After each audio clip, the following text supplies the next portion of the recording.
at the Public Works Department in the big garage with all the equipment ready to go, always ready to go when it comes to winter weather with Public Works Director Dave Brown. And Dave, I can see the trucks are filled up, the tanks are filled up. You've been ready to go, and you've already had a couple of winter storm sessions come through. Can you tell everybody a little bit about what it takes to get ready and what kind of process you follow?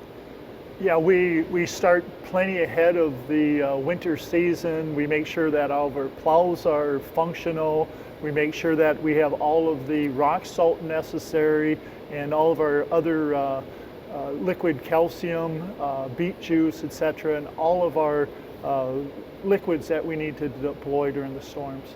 Well, and that's the interesting part, and that's something you started doing several years ago, that beet juice mixture. Sometimes it seems counterintuitive to put something wet down on the road as we're getting ready to go into a slippery session, but can you explain the value of that liquid on the road? Yeah, there's a lot of different products, like what I said as far as what we use. If you use just straight dry rock salt, very likely if you have a high wind, it's going to blow off of the street.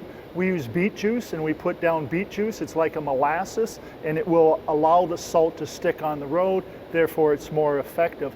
When we get into temperatures that are 15 degrees or lower, we really need to dive into our toolbox and pull out some other things. We use calcium chloride brine, and we mix that up, and it's more effective at lower temperatures than what you would for just a regular rock salt.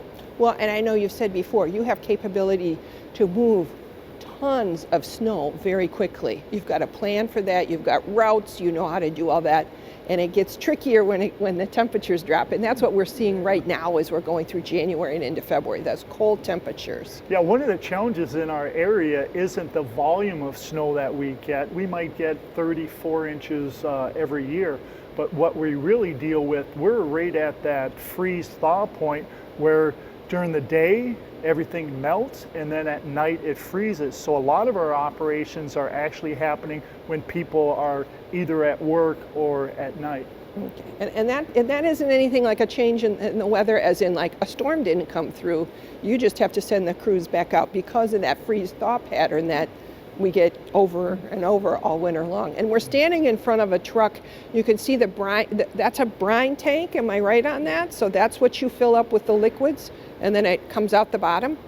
Yeah, you can see up top, well, I guess we can't see, but inside the truck is rock salt, and then it's pre-wetted.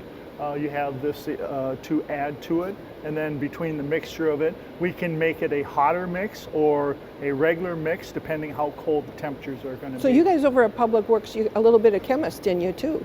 You do it all. And you nod and smile, yes, you do it all.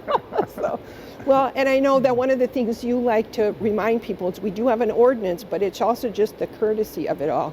We ask people to stay off the streets after there's a snowfall of like 2 inches or more, because you want to get that snow off before it packs down and causes you a problem. Yeah, to be successful, we need everyone's help.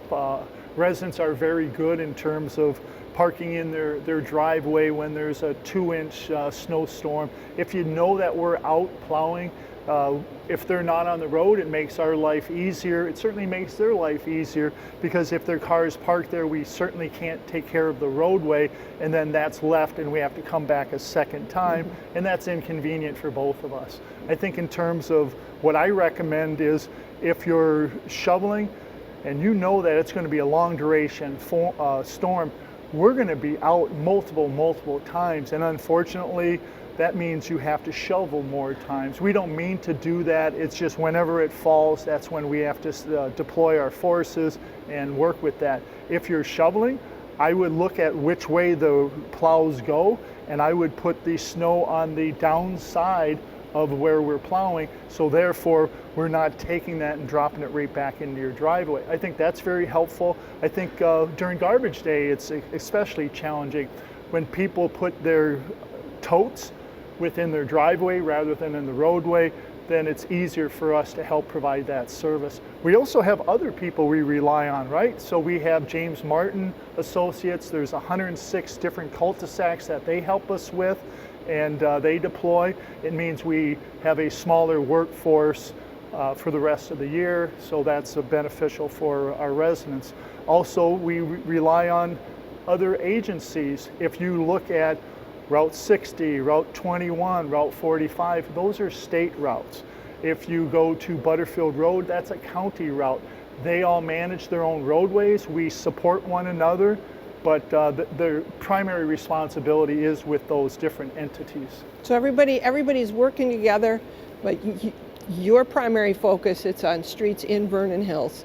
And if people have questions, of course, they can look on the website. The Public Works Department has a lot of information on there about the snow program, about a lot of things. And that's a great place to learn more. And then, of course, you're available by email and all that kind of thing. So we just hope it's an easy winter. Do you have anything from the Old Farmer's Almanac, or what do you just go to Tom Skilling and see what he says? Well, I think I say this every year when I'm asked. Farmer's Almanacs are nice, but it doesn't give us the details that Public Works departments want. We want to know, when is it falling? Is it following during the day? Is it following that we have overtime? Do we have one big storm that sits over our village for long protracted periods of time? When that happens, we don't have a big workforce, and we end up having to go into split shifts. That does impact our service because there's so much snow and trying to keep up with it, but we do the best we can with what we have. Well, you do the best you can, and it's a great crew over here. They're highly trained. They work well together. They're so kind to the residents, and you're just efficient on everything you do. So we appreciate all that you do. And if you want to learn more, go on the website and check out the Public Works Department, or shoot an email over here and ask a question. And with that, we hope it's an easy winter. We all do. I know, we do. And thanks for taking care of us. Please tell the crews thank you for all they do. I will do that. Thank you.